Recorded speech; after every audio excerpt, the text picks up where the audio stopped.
All right, everyone, time for some more 2020 election banter with people claiming, oh, this time it's his turn. Bernie Sanders is going to be the president for sure. He would have beaten Trump, and he's the most well set up to run. That was apparently an article that was run in the last couple days, so all the Bernie Sanders fans are getting a big dick about it. I can guarantee you there is a 0% chance you will see a President Bernie Sanders. There is a better than that likelihood he won't even be alive by 2020. The dude is going to be 78 in 2020. Do you honestly think, nothing says youth appeal like an almost 80-year-old socialist. It's not going to happen, dude. Progressive candidate could maybe seize power in the Democratic Party. By the way, I still think Trump would win. Just being honest here, I think he would destroy a progressive candidate too, in fact, by a larger margin at this point, possibly. You can maybe get a progressive candidate in there with a long shot of beating Trump, possibly. But it's not going to be Bernie Sanders. I highly doubt that he will even run. When you look at everything Bernie Sanders does, this is one quirk about his fans that I'm like, well, come on, get off of it here. They look at Bernie Sanders in minutia, every aspect of his life, and they think that if he changes his tie color, it's a signal that he's going to run in 2020. What are you fucking talking about? He's an old man. He doesn't represent anything particularly new. He represents like 60s liberalism or something. He's not particularly revolutionary. He's borrowing from, post-Marxist doctrines from the mid-1800s. And just think, for all the criticism I can levy at him, he's better than the neoliberals. And he honestly is, and he does a good job of representing Vermont, because Vermont is a high-tax hellhole full of potholes in which people pay inordinately for goods and services that they're substandard, generally speaking, other than our education system and a really, really clean environment. Other than those, we have cold winters and high taxes, basically. Good job fucking funding your heating oil or whatever. I know, yeah, but for Bernie, it's like to slap a solar panel up there and run a space heater. Save some money with solar. No, we need more subsidies. Yeah, I would support that, actually. No, I'm having a lark at his expense, but it's just not going to happen. Bernie Sanders' last hurrah was this last election. He made it pretty clear that he wasn't going to run again. And by the way, according to the Democratic Party's new rules, he probably wouldn't be able to run anyway because he's an independent. Well, he could run an independent campaign. You know what that would do? That would ensure that Trump would get like 400 electoral votes. I welcome that. I think it would be the best thing for the United States if Bernie Sanders ran as an independent and started gobbling up Democratic votes, because several things. Number one, whatever vapid neoliberal ends up likely being the nominee loses, and loses by a landslide.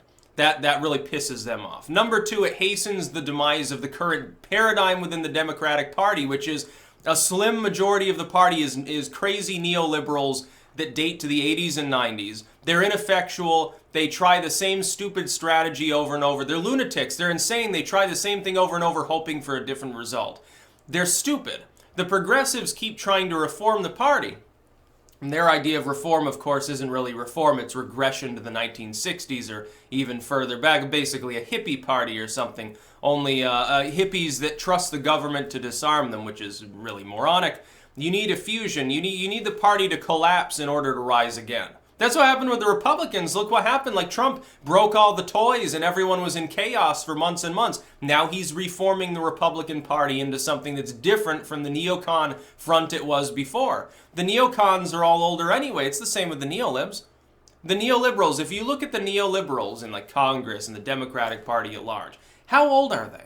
They're all in their like fucking, the younger ones are in their 60s. The oldest are in their 80s. The Democratic Party, it wants to have a coalition that involves youth voters, and yet it's having grave problems. In the last few years, it's lost control of the millennials. It's losing control of Gen Z. It's no longer youth-friendly. Maybe it's because they don't have a platform right now to be youth-friendly. They're still the party at this point of, violent video games, it cause sexism, it cause violence against women or something. It's like their arguments are temperance era. They've just morphed over time, and they've become even more stupid. The Democrats, the best thing for both the Democrats and the Republicans would oddly be if Bernie Sanders ran an independent campaign. Now, I won't write that off. I think it would be hilarious. All the Democrats would be trying to throw him money to please withdraw and say that you'll never run again. We'll give you $10 million, Bernie. We'll give you a fourth house. We'll give you a limousine or a private jet. You can sell out and gobble down all the wealth. And it's like so funny.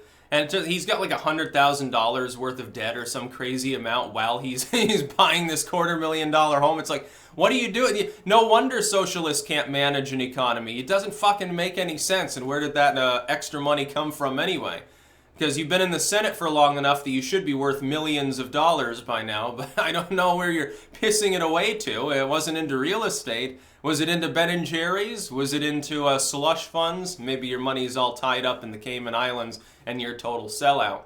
And just think, Bernie Sanders is better than most of the people in the Democratic Party, but they told him afterwards, like, you're not running again. You're not a Democrat. He had to temporarily switch parties to run. This was a big attack line for Hillary, and it probably worked to some extent. Well, he's not even a Democrat. Yeah, I know, because Democrats are no longer liberals for the most part. Hillary Clinton wasn't a liberal, just fucking neocon. Pro-war, pro-surveillance and everything. You know what Sanders should have done? If Sanders had wanted to become the president, he would have run in 2008. He would have run at the height of Bush derangement, where Bush was responsible for everything. He could have come out there and said, yeah, I've got a radically different direction. Look, Clinton and Obama, they're lukewarm. They're going to maintain some Bush policies. They were pro-Iraq war. I was against it. How did it work out for you? Bernie Sanders could have gotten up on stage and said that he would have won. In a race with that many candidates that were technically viable, you had basically 3 other viable candidates, Obama, Hillary Clinton, and Biden. Yeah, he would have easily won. And he would have probably been given the nomination. He would have been, 10 years younger at the time, too. It would have helped. Only a spring chicken of his mid-60s at the time. No, he's going to be 78 in 2020. I can guarantee you he's not the Democratic nominee. I would bet you any sum that he won't be the Democratic nominee. It is impossible. They made it literally impossible with their new rules. He's barred from running unless he decided right now before the midterms, yeah, I'm switching my affiliation to the Democratic Party. We must never Trump. Okay, if he does that, there's a possibility that he's gearing up for it, but he'd be a fool to run. He wouldn't win. And then again, I look at the Democratic field and I'm like, what other talent is there? Yeah, he probably would get the nomination at that point. Who would he be running against? Kamala Harris? Yeah, can you say non-viable? What was Nancy Pelosi going to run? Joe Biden talks about it occasionally. Look, he's an old man too, and he'll be even older come 2020. He'll be 76 years old. It's not going to happen. Joe Biden's got too much baggage anyway, and he's not coherent. Of all things he's got associated with Obama, he's 20 years older than Obama, and he's far less well-spoken. That would be a little problem. As far as Gillibrand, I would say Kirsten Gillibrand is still #1 on my list of likely contenders. And that's with the fact that she has been tarnished by the New York Attorney General scandal, which, by the way, those of us interested in politics aren't going to let her forget. She strongly endorsed, campaigned for, fiscally backed in every possible way the outgoing New York Attorney General who got thrown out, who had to resign because he was beating his girlfriends. She did this with an eye to women's rights. Those Republicans are going to take your abortion. In a state as blue as New York, the Republicans are going to come for your abortion rights.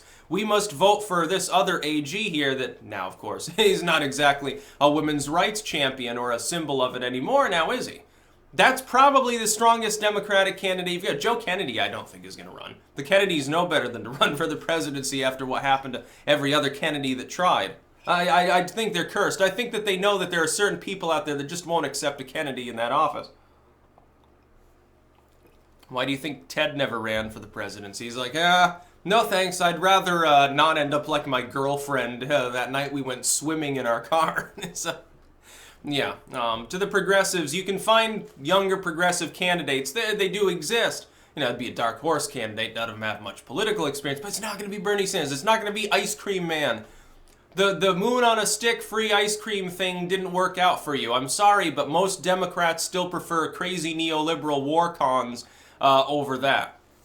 That's what it boils down to. No, they don't want to be taxed at 70% in order to give other people health care. Sorry, but that's not a popular platform. If you take a progressive, put him up against Trump, Trump's saying, hey, I'm going to slash your taxes further, business will be booming, look at the economy, it's going fine, doing things foreign policy related, sometimes you have to carry the big stick very visibly, and you put that up against a Bernie Sanders, the Bernie Sanders candidate loses.